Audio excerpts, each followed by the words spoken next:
welcome to the Think Local First radio show. I'm your host, Matthew Swinnerton. Each week we talk with local entrepreneurs, business owners. We talk about how they started their business, the challenges they faced in starting their business, the challenges they faced in keep on maintaining that business. And at the end of the day, we always like to talk about what drives and motivates them to do what they do. I feel like we talk about this every week. It's not always money. It's the passion. It's the drive for something. And we're definitely going to talk about that today. So we are episode number 6. They're actually letting us stay on the air. The reason why is because each and every week we have 3 amazing guests. And this week is definitely not any different. We're going to start off our first guest, Ashley Cramer from the Barre studio. The Barre studio.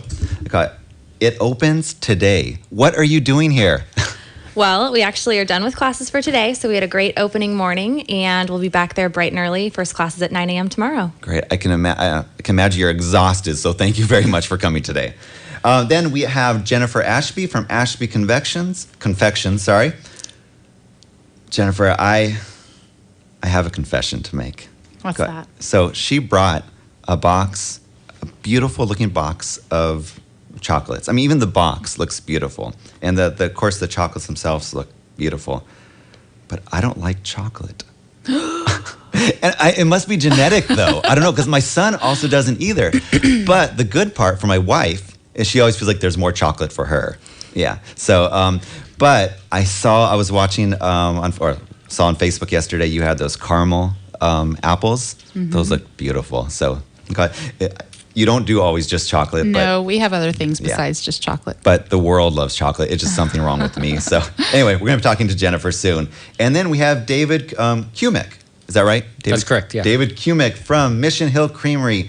So on your website it says, we strive to make the very best ice cream you've ever tasted. We're so thankful for that.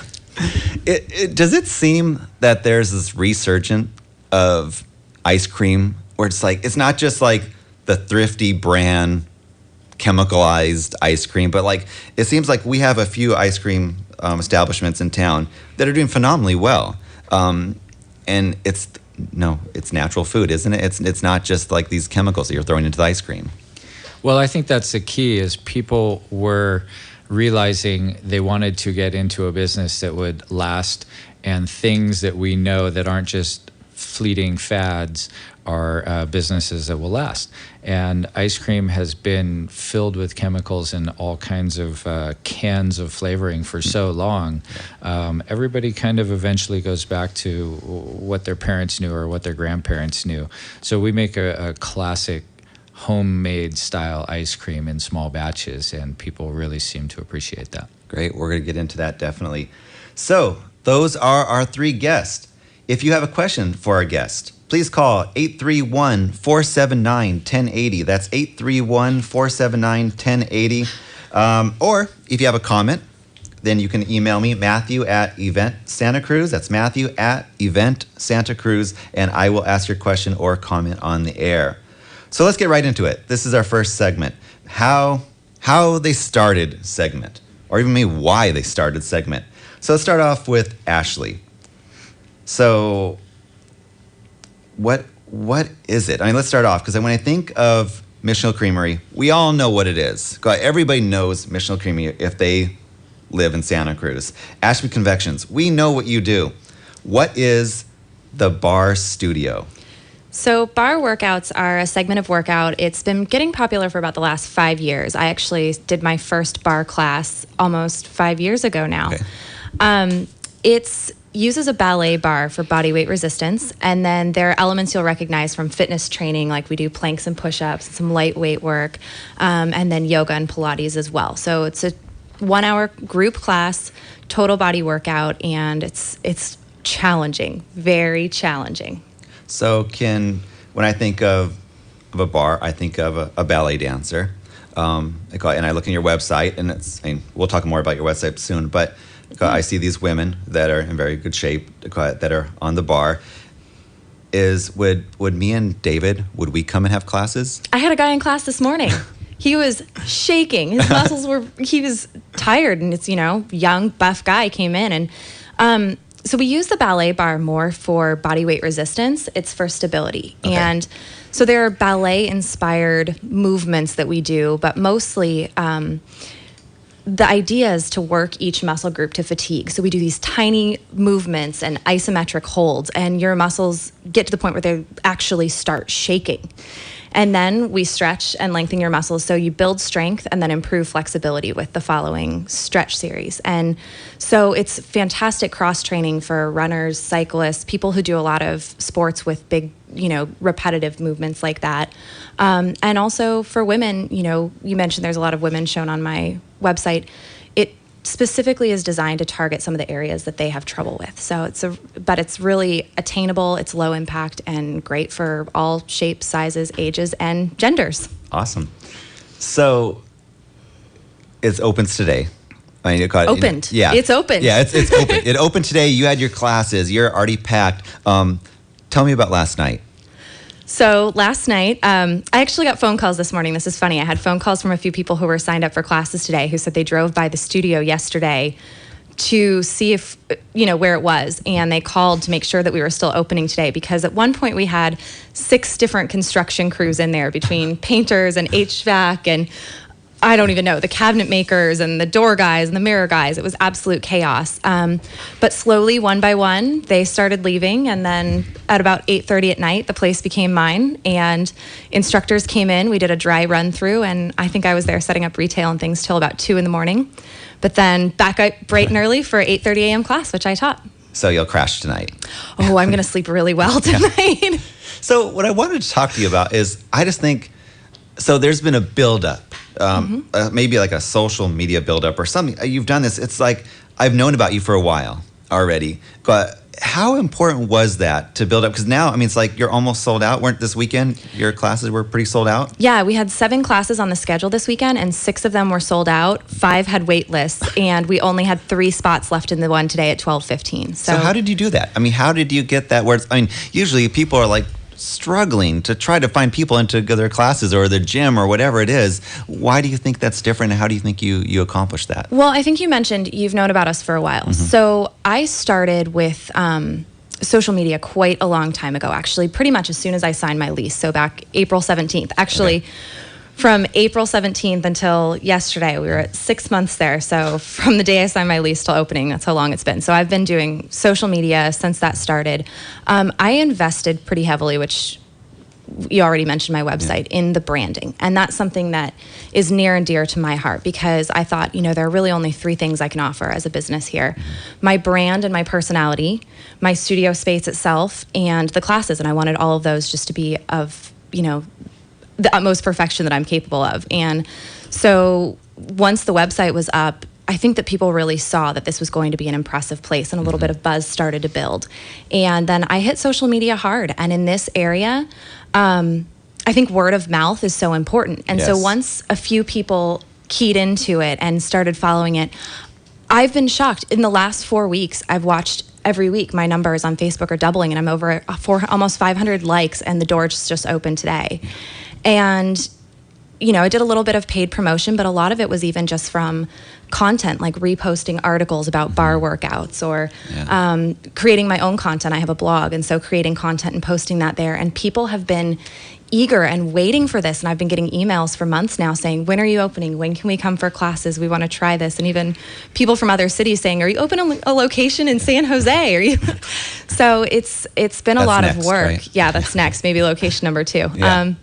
But it's been a lot of work, but I think really just very intentionally getting the word out, and then using primarily Facebook and Instagram. And then I had a couple of one pre-opening event that got covered by the Santa Cruz Sentinel. So we had a few people come from that, and just really being purposeful and making it known that we're here. Although I say that, and then I think I didn't even have a sign up until yesterday, so I must not be that purposeful in making people know exactly where we are. Well, I think it's the day and age that we live in, where we are on Facebook, we are on Instagram all the time. That being said, we talked about it earlier. So they covered was it an opening event that you had last week? About 3 weeks ago, so end of September. So the Sentinel covered that, and then you were in the Business Journal yesterday as well. And I know for my events, for Event Santa Cruz, I do a lot of social media, but when it gets in the Santa Cruz Sentinel, it actually gets a lot of people to see it. So, you think about that, it's like, okay, that's kind of old media, but it still works in our town. To me, so I was a journalism major, so newspaper and traditional media is still near and dear to my heart. And I think that the thing about magazine and newspaper is it legitimizes you. Social media, I can promote myself all I want and other people can comment on what I'm doing, but it's still, at the end of the day, is self-promotion. Yeah. The Sentinel is someone else standing up and saying, here's a new business, this is legitimate, and this is something you should pay attention to. And I think that in a day and age where we are so digitally focused, for traditional media or even, digitally for other bloggers, like, one of the local bloggers mentioned me in my pre-opening event, a couple of the local blogs had covered, having a third party legitimize you is so crucial. And which is not always easy. I mean, so the Sentinel covers you.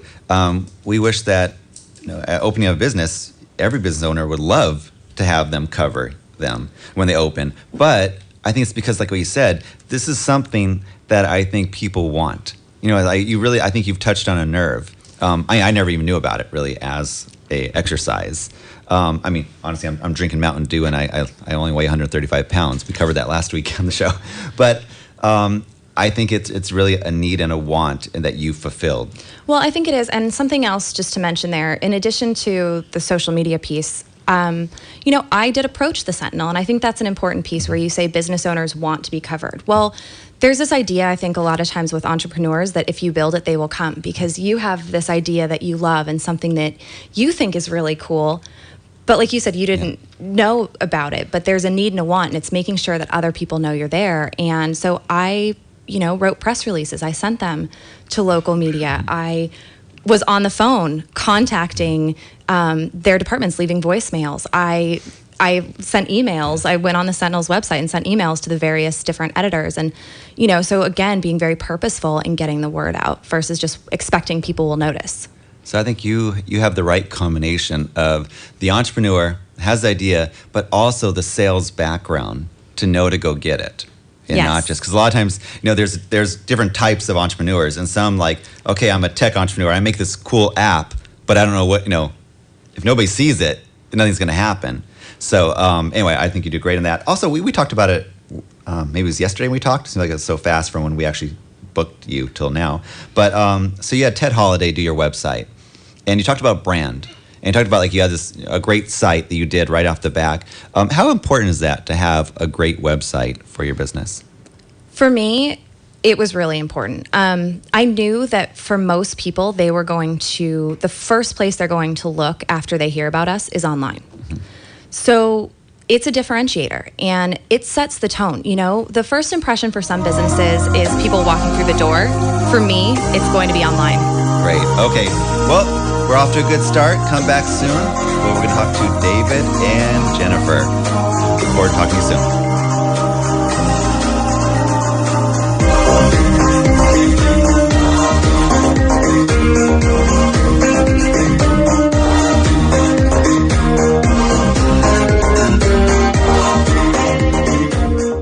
From apples to zebras? Well, you can buy anything online, except peace of mind and professional, caring advice. Hello, I'm Matthew King of King Insurance and Financial. Our family-owned agency is celebrating its 50th anniversary, providing Santa Cruz County businesses and residents with valuable advice. King Insurance is proud of being recognized as experts on the Affordable Care Act, better known as Obamacare, as well as on the insurance products you need to protect your business, home and auto, and on the life insurance and financial services you need to protect your family's future. Celebrating our 50th anniversary with you is an important milestone for us. Whether guiding a devastated client through the loss of a home fire or advising everyone through the confusing and unsettling new healthcare laws, we're always proud to be here for you. Yes, you can buy just about anything on the internet, but if you want peace of mind and professional, caring advice, call on King Insurance and Financial, a proud member of Think Local First, 688-1434, or visit us online at santacruzinsurance.com. The first thing they look at is your shoes. Hi, I'm Ellen Gill. And if they see you in shoes and socks from Sock Shop and Shoe Company, they'll likely look up to you. Hello, I'm Eric Gill. Sock Shop and Shoe Company has proudly outfitted Santa Cruz County in the best footwear for more than 25 years. And with your support, we've turned our little Sock Shop and Shoe Company into a one-of-a-kind shoe store that attracts shoppers worldwide. As the quintessentially locally owned Santa Cruz store, Sock Shop and Shoe Company proudly supports the efforts of Think Local First to promote the locally owned and independent businesses that make our community a special place to live and work. And we hope you keep in mind all the local entrepreneurs who provide us with such wonderful variety of places to eat, work, and live, and who build a strong local economy for all of us. When you head out to shop, please remember to think local first. People will look up to you.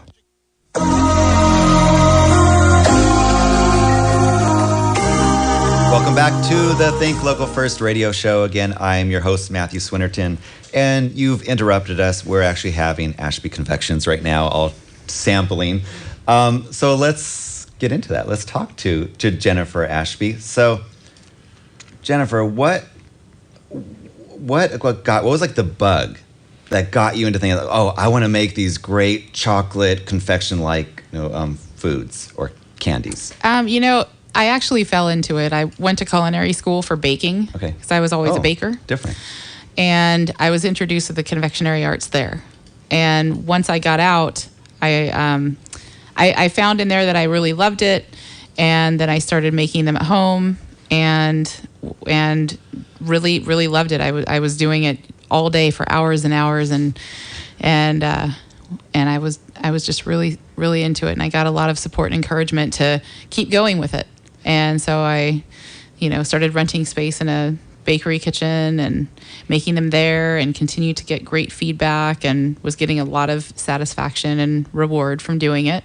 Were you selling them at that point, or just okay? You were selling them. Okay. Mm-hmm. So yeah, how do you find your clients? Like, how did you just went to the bakery? I mean, where did you? I went to the bakery, and I brought her a box of the chocolates that I had made at home. Okay. And I had figured out the environment in my home and how to make chocolates there. Since I didn't have professional equipment in a professional kitchen, I still managed to make things work with what I had. Okay. Fans and things, and it worked. So I brought her a box of my chocolates, and the owner of the bakery was impressed and said, "These are what we want.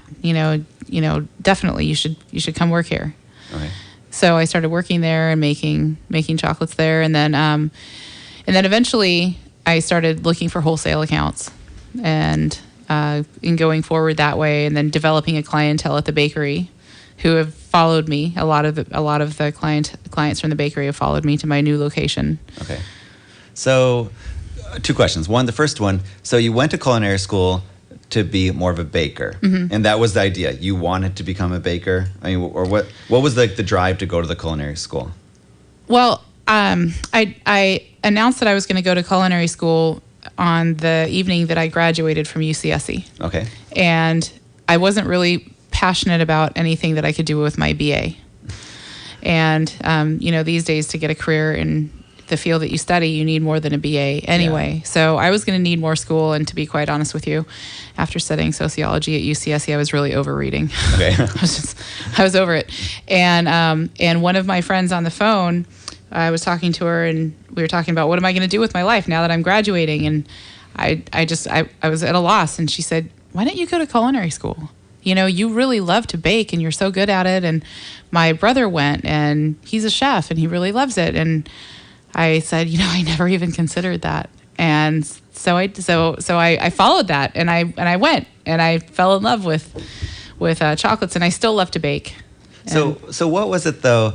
Like, in the back of your head, you're thinking, okay, I'm gonna go to culinary school, I'll be a baker. Were you thinking, okay, then after I'll get a job somewhere? Or were you like, okay, I'm an entrepreneur, I'm gonna start my own thing? Yeah. I was always imagining that I would start my own thing, that I would have a bakery or a pastry shop, a dessert shop, that kind of a thing. I come from a family of entrepreneurs, and my father has owned his own business for 50 years. My mother owns her own business. My grandfather had his own business. My uncle has his own business. Like, I come from that. Yeah. It's in my blood. It's a lifestyle that I'm used to. And so I always knew that I wanted to be my own boss and have my own business, be the captain of my ship. Yeah, that's interesting because, I mean, some people think that is like so far, not above them, but like just not in the realm, like what, own my own business? That seems crazy. But really, I mean, all you have to do is just put one foot forward and start it. But it's that 1 foot forward that's the tough part. But what I like about your story is you kind of took it one step at a time. You know, you went to culinary school, and then you worked at the bakery, and then you started getting these clients, and then you were able to move out. So, I mean, that's what some people have to do as an entrepreneur. You can't just like go straight from 0 to 60 and always just, you know, jump, because you need to support yourself, and it's not always easy to do that. No. So, you opened up Ashby Confections, and that is in Scotts Valley, right? Yes. So, okay, you opened it how long ago? I opened it on December 21st, 2013. Okay. And how do you feel it's been? I mean, like, do you like the location? I know everybody loves it. You know, I hear a lot of. I mean, before I knew you, I knew about your location already. I knew that people love the chocolate. So even though I'm sorry, I got no chocolate, but I know everybody else does. Yeah. But how's it going for you? It's good. It's to be honest, it's harder than I thought. Not that I thought that it would be easy, because I knew that it wasn't easy, and everybody always tells you it's not going to be easy, but it's harder than I thought. Is it baker hours? Because like I've heard baker hours like 3 in the morning. It's not. It's not that kind of thing. Okay. So our store is open from 11 to 7, and my employees, my assistants are once they're trained, they're welcome to work the hours that they prefer. Because we can do that. It's just the stuff needs to get made. It needs to get done. It doesn't have to be done by 7 or anything like that. As far as the location, it's good, but it's harder than I thought to get people to come in the store, and that's what I need. I need retail traffic. Yeah. And that's tough. I do a lot of promoting on Facebook. And I try to post most days of the week and post beautiful pictures of things that we make. And do you take those pictures? I do, because they look really good. Thank you. I take them with my phone. Oh, really? Is that amazing? Yeah. Yeah, and so that's primarily how I advertise. Advertising is quite expensive, and But in a way, we don't have to always pay for advertising. We can go out there. We can do press releases. Sure. We could, Facebook is right. free, and a lot of times you get a lot more likes. Right, and I've had some wonderful write-ups Nice. in the Examiner and in the Good Times and in the Sentinel and things like that. So, what are some of your most popular, like sellers? What do most people come in to? Or is there it's just the ghost pepper caramels. Really? Those people love those. They love spicy and chocolate and sea is that what salt Ashley and has right caramel now? all together. Okay. Yes, Saving it for afterwards. they're wonderful. They're not overdone. They're not. I mean, what spicy is subjective. Yeah. But they're they're like the equivalent of like medium hot salsa at the grocery store. I tell people. Okay, and you're open right now, right? Mm-hmm. Yep. Okay, so as soon as 3:00 comes around, everybody go to Scotts Valley to the Ashby Confections. Okay, let's move on now to David. Now, David, Mission Hill Creamery. Actually, let me go even back further. Microsoft, Live Picture, Surflight, VeriSign, Mission Hill Creamery. Which one does not belong? How did you get into, it seemed like a very tech background. I'm going to open an ice cream shop. Well, honestly, I was a food person before I ever got into high tech. Okay. So kind of the opposite of Jen. And by the way, Jen, those chocolates are awesome. Thank you. The Your best ice I've had in cream this is town. incredible too. So I worked in restaurants to put myself through school. I always wanted to be in high tech and high tech marketing in particular. I never knew that I wanted to be in food until I spent 15 years in high tech, and it just didn't fuel the passion like food does. Okay. I love to make sweet food. I love to share it with people, and I love to make people happy. And now I'm in a business where I get to do that all day long. So what was and how did you center or focus on ice cream? You could have made a lot of other desserts. Was it always would you make ice cream at home and put in all these awesome ingredients and make your own special ice cream?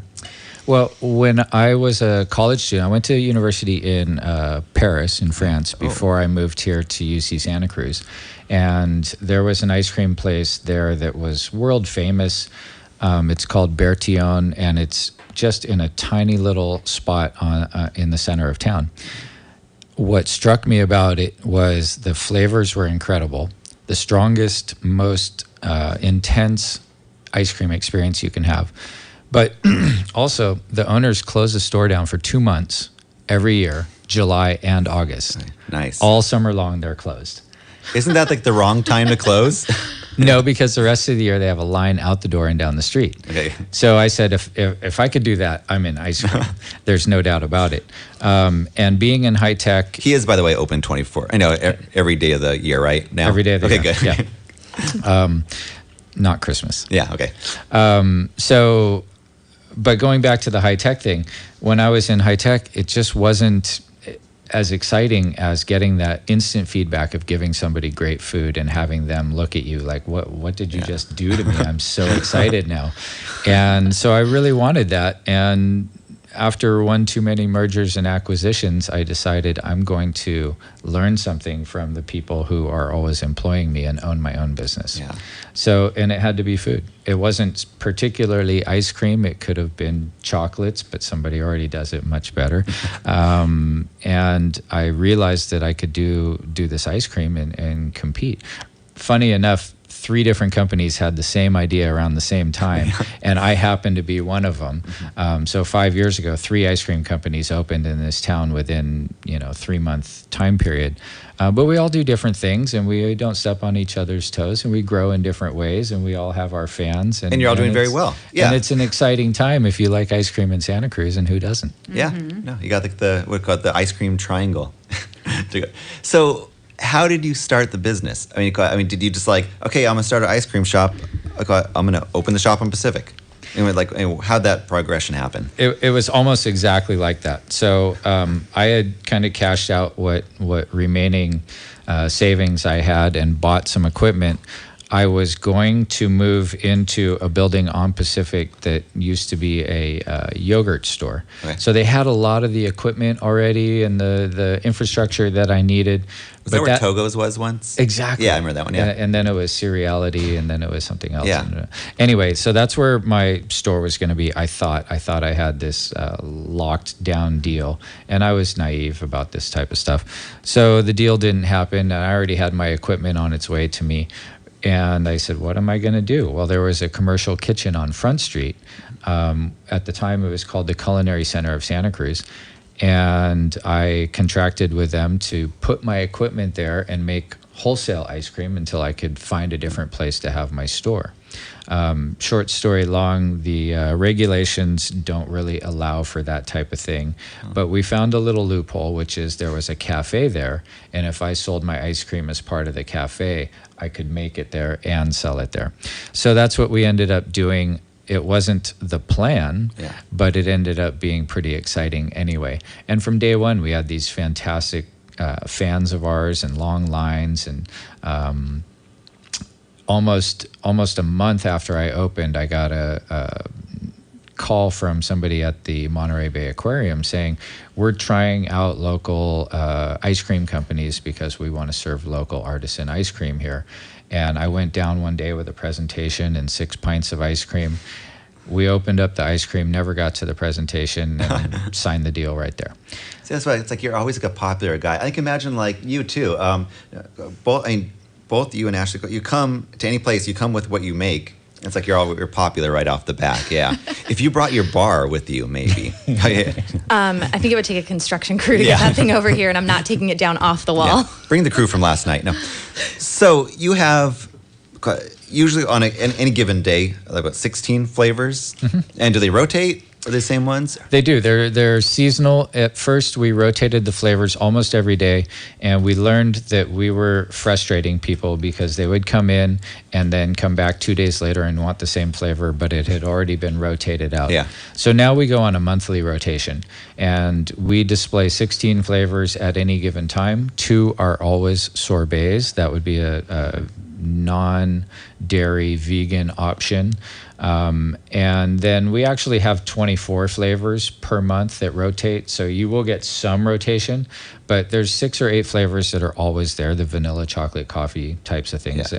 And salted caramel is our most popular flavor. So we always have to have that, or we might as well shut the door. Isn't salted like just the new thing in general? Like, I mean, I see one of the chocolates right in front of us. There's salt on it. Mm-hmm. I have to say, I'm so excited that someone mixed salt and caramel. That's like a great point in history whenever that happened and became popular. Exactly, definitely. So I don't know when that happened, but when I was that student going to university in France, that ice cream place, that was their most popular flavor. And it had been since the 50s or 60s. So we're just behind the times here, I guess. Everything comes and goes. And everything old again is new again and all that kind of stuff.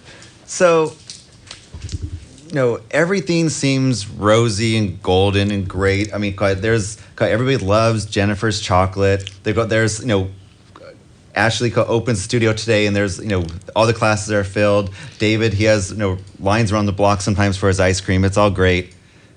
We know there's challenges. We know it's tough. There's things that keep us up at like 2 a.m. Like even though you went to sleep at 2 a.m, there's things that that stress us. Opening a business is so not easy. We could have had a 9-to-5 job, and that would have probably stressed all 3 of us too to have that. But maybe that would have been a little more security for some of us. But what stresses you? What really? Let me ask you, Jennifer. What really stressed you in opening up your business? Can you think of anything that really stressed you? One of the things that's that has been stressful is I guess with chocolate in particular, it's a really tricky food substance to work with. It's hard to deal with. Okay. And you were mentioning like fans and stuff. You have to keep it. Yeah. Well, there's temperature issues, there's humidity issues, and you have to be able to be flexible and intuitive to adjust what you're doing based on how the chocolate's acting, based on how the weather is outside, things like that. And so finding employees who are able to get that and understand that and have that flexibility and be able to do that, that's difficult, but I've been lucky and I've found some really wonderful assistants. Oh man, I want to go more, but we're going on the commercial break. So tune back in 2 minutes, and we're going to talk about the struggles, the challenges with our 3 guests. Talk to you soon.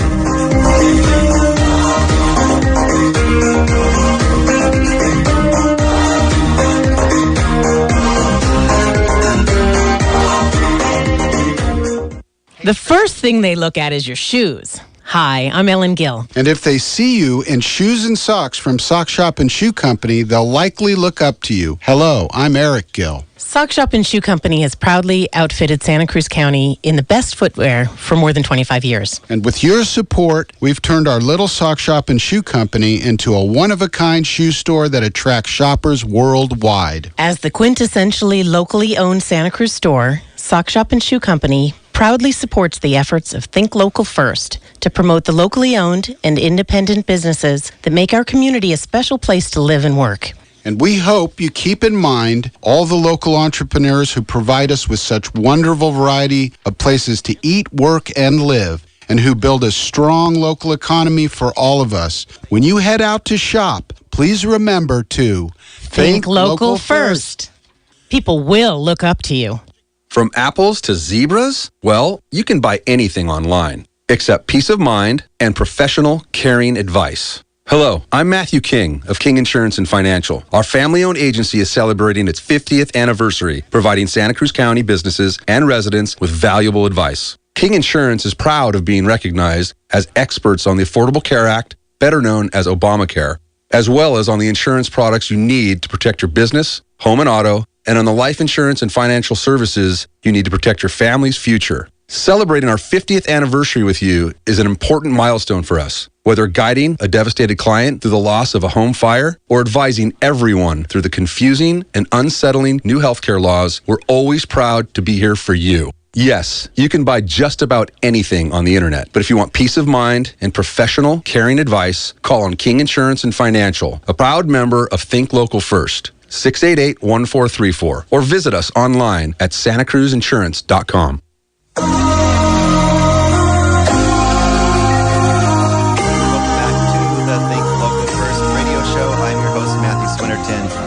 And we're talking about the challenges of being an entrepreneur, challenges of opening up a business and keeping the business open. Let's talk to Ashley now. Now, Ashley, again, we've talked about it quite a bit this hour. You've just opened today. What have been the challenges? From our conversation, it sounded like you you started your lease in April? Mm-hmm. So 7 months ago. Has that been a stressful 7 months? Oh, yeah. Oh, yeah. There have only been a few minor meltdowns and a few major meltdowns, but it's been a long process. So the whole owning a bar studio thing started a couple years ago. I was living in Australia, and when I moved over there, they didn't really have bar workouts, and I'd been doing it in Colorado, where I'm from, and went there and said, oh, this is a need. Wouldn't that be a neat thing to do? And when I came back last year, I don't know, I was in the corporate grind, and I had just moved to Santa Cruz, and I'm commuting all the time, and I thought, it's time to make some changes. And my boyfriend and I had this conversation one day, kind of, what are we doing with our lives? And last year on my birthday, which is just coming up in a couple weeks, I said, this year I'm doing it. I'm opening a bar studio. And so in the last 12 months, I've gone through getting funding, getting a small business loan, which is how I funded myself. So that was a learning process. This is my first venture. So I got funding. And then in a time where there's so many things that are digital businesses, to go with a brick and mortar business and to do a construction project was something I haven't done before. And so it's taken... It wasn't a small construction project. Oh, no. Huge construction project. We demolished the old Jenny Craig space and turned it into a fitness studio. So I had everything from city planning meetings, which I'd never been to, and creating presentations for city planning and getting parking studies and all of those things. And then getting the construction going, hiring employees. That has been, you mentioned, Jen, that you're lucky to have great assistants. That was so challenging. It's the first time that I'm hiring and auditioning instructors and finding people who have the right personality, the right work ethic, the people that are basically going to be my family now. Yeah. Mm-hmm. And finding the right people to surround myself with. And I feel very fortunate that I found that. But it's a long process. And then, construction delays, financial constraints, all of those things. There have literally been blood, sweat, and tears that have gone into this business. But to see it open this morning, actually, honestly, I was teaching the class at 8:30 and we started the warm-up, and I told them, I was like, I'm sorry, you guys, I'm tearing up a little, but I'm just really happy right now. This has been a long time. Yeah. This is 12 months in the making. But also to start that business and get funding and get a brick and mortar up in less than a year, I actually think that's a pretty good feat. Yeah. No, it's not like a website that I'm going to start a website here, and in a week it's up and running. Yeah. I'm going to develop an app where I do bar studio or bar workouts on an app, which crossed my mind, and in retrospect, totally different, but would have been a different way to go. So the next step, you've had this 12 months of working to make this happen, and then I guess your big challenge now is the next 12 months. Yes. Like we talked about. So you got everybody coming. Your next challenge is to keep people coming. And that's what's keeping me up at night right now is maintaining that, And I think where I mentioned earlier, the things that I really am able to provide are my brand and the personality I create, the studio space itself, and the classes. And I think something that grows from that, all of those things, if they're right, is community. People are there for a similar purpose. They have a liking for my studio because it connects with them somehow. They're getting a great workout, but you can work out anywhere where there are so many. You can't throw a rock in Santa Cruz without hitting a fitness studio. So they have to feel part of their community, or there has to be some connection to the classes and to everything about being there. And so for the next 12 months, it's going to be, finding new clients, constantly keeping new people coming through the door, but then really creating community for the people who are coming and keeping the lights on, because, as they always say, projects like this take more money and take more time than you would expect. And I found both of those to be very true. And so the first few months with any new business are always volatile. I'm sure you both had those sleepless nights, but that's what'll be keeping me up for the next 3 to 6 months. I think that's so important when you said about actually developing a community. It's not like we don't always want to, it's not always about a product sometimes, but it's like it's creating a movement somewhat. And I think you have the niche of people that will make that community. It's like maybe the CrossFit person might not go to yours as much, but you're going to find there's a lot of people, as it's obvious, that will fill up that community. So I don't think you're going to be as stressed about developing that. I think they'll come. So if you build it, they will come. Even though I just said earlier that people think that and it's not true. But there are some things that just happen like that. I think you've hit on that a little bit. Well, thank you. Yeah. Okay, David. What about you? What's that 2 a.m? Oh no, my heart stops. I'm stressed. Well, I think all small businesses go through the cycle that we all hear about, which is getting open is a real challenge. Yeah, but then the first year you need to make a certain amount of money. Mm-hmm. And then the second year you need to make a different amount of money. And at some point down the road, you think, okay, this is how much I'm going to make if I keep doing everything as I'm doing.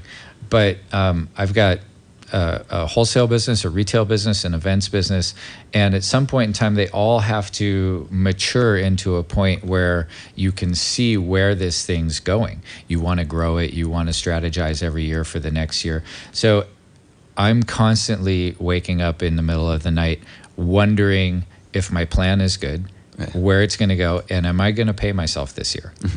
So these are challenges that every small business owner has, but they're good challenges, and strategizing for the next year or for the future of your business is where you have to be, or you are going to be stagnant, and then you fall off the chart because everybody else is also doing that as well. They're all looking to take your business from you, so you have to stay ahead of the game, and that's a real challenge. Well, and you just said something that I think is really important for people to remember. With entrepreneurship, we're the last ones paid. So you mentioned you know what you're getting paid, but in a traditional business, you see a paycheck month to month, no matter what.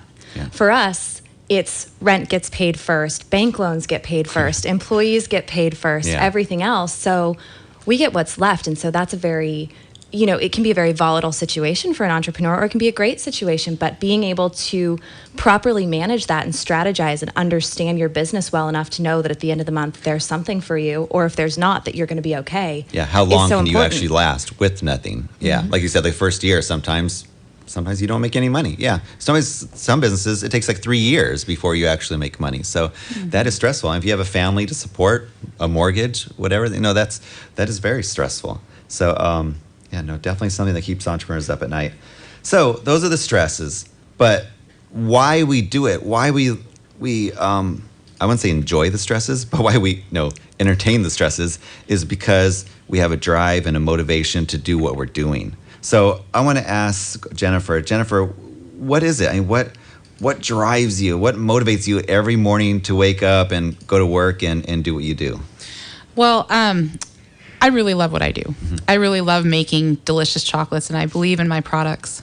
I strive to make the best chocolates that I can, and a really important part of that is the ingredients that I use.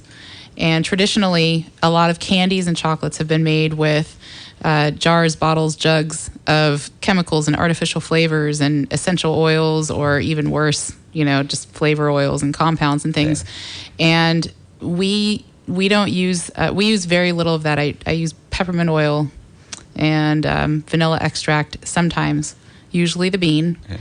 The vanilla bean. And then when we make our orange truffle and our orange cream, we zest oranges and we juice oranges. And those oranges are grown locally and they're organic. And that makes a difference, doesn't it? It makes a huge difference. There are layers of flavor that come through when you use the source rather than when you use the, like an oil or a flavor or something like that.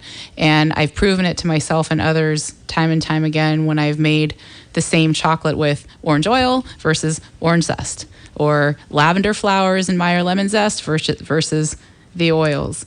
And I believe in that. I'm excited about it. And when like Dave was saying, when you get that instant gratification of giving somebody something to eat and you see their eyes roll back in their head and you hear the sounds that come out of their mouth and you see that look on their face that they just ate something that was incredible, it's really rewarding and satisfying. It's incredible and it's motivating and I love it. Awesome. What about you, Ashley? What drives and motivates you to keep on going for the first 12 hours of being a business? But what do you think? What do you think is going to kind of drive and motivate you? It's actually a really easy question to answer. It's the people who are coming in. I mean, I may be in a different business from food. But by the way, I'm going to try and steal these chocolates at the end. When she said about the rolling back in your head, I'm like, oh, actually, Jen's describing me right now. But it's about the people who are coming in. And in other jobs, you don't get to see a direct impact, maybe, whereas I think all three of us are in industries where we get to directly touch the people that we're in business for. Mm-hmm. And you have to get through the struggles, you have to have a purpose. And I think for me, it's the people. And I'll tell you a quick story. So I was deep in one of my stress moments, mini meltdown moments. And out of the blue, I got a text message from one of the instructors who I had hired. And it was a really long text message, but basically the gist of it was she had, before I had hired her, had just recovered from mono, or was recovering. Right. And she said she just hadn't been feeling very good about herself, and she was feeling like she'd lost a lot of fitness, and she was having respiratory issues lasting from it. And she sent me this message, and she said, after the last couple of months of training with you and starting these classes, she said, I feel more fit, I feel like my posture is better, my fitness level's gone up, and I'm so excited to bring this to other people. And that was one of those moments that got me through. And even today, I've had people commenting on the Facebook page, and I got an email from someone who was in my 8:30 class saying, thank you so much, that was wonderful, we got a great workout. And it was all the people who were leaving with tired but smiling faces that made me think, this is why I'm here, and this is why it was completely worth it. It's so true. We've had this show's been on for 6 weeks now, and I feel like every single entrepreneur we have, that is actually the tie-in. It's the people. Yes, we do need to support ourselves. We do want to make a lot of money. I mean, it's not bad, if you would want to make money to support your family and so forth. But it's the emotional aspect of it. It's like, you feed somebody chocolate, and it's like, you saw the eyes go back, like you mentioned. Just even like, it goes back to Ted Holiday, that did your website. We were talking 2 weeks ago about it, how he said the websites that I make support people to actually, able for them to support their families, but with their business. And I know that's a big aspect of why he does what he does. So I think it's great that it's not about the money. How about you, David? What drives and motivates you? Well, it's interesting because obviously, the satisfaction of feeding somebody and making them happy is a driving factor. But funny enough, the challenge of being successful on something that you've built all by yourself is a tremendous motivator. Mm-hmm. So I didn't look at it that way when I started. I thought, I'm going to make ice cream. This is going to be great. Mm-hmm. I'm going to make people happy. But at some point in time, it's not a game. It's a business that has to succeed, or everything that you've put into it was for naught.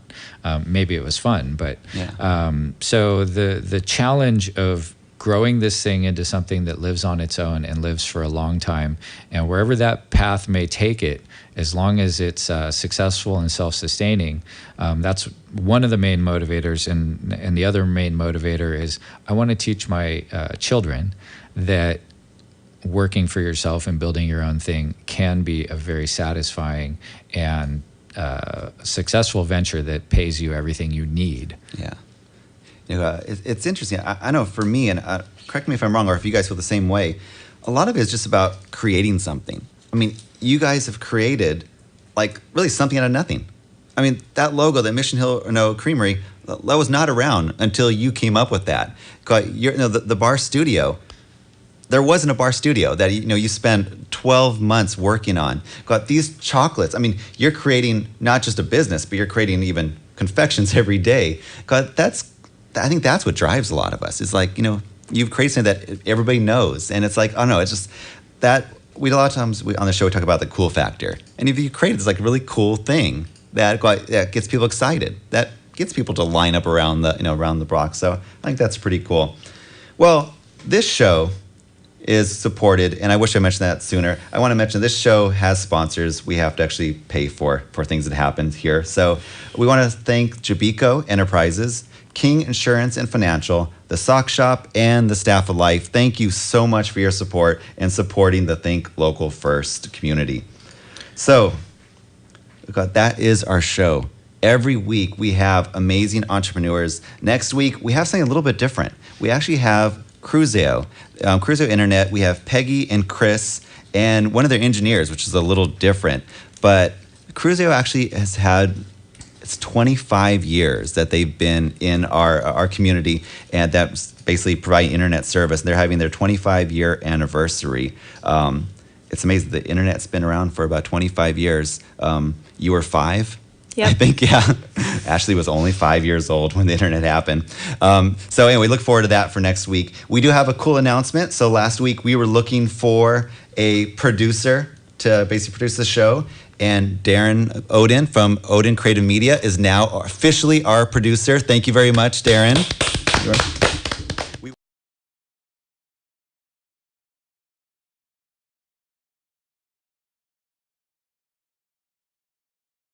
You know what's funny? Aaron Stone is my cousin. That's funny. That slipped out. Thank you, Aaron Shore. It's okay. I like you. I'll forgive you. Okay, this time around. So we have a fire quick question. Does anybody have a question for one of the guests? Anybody?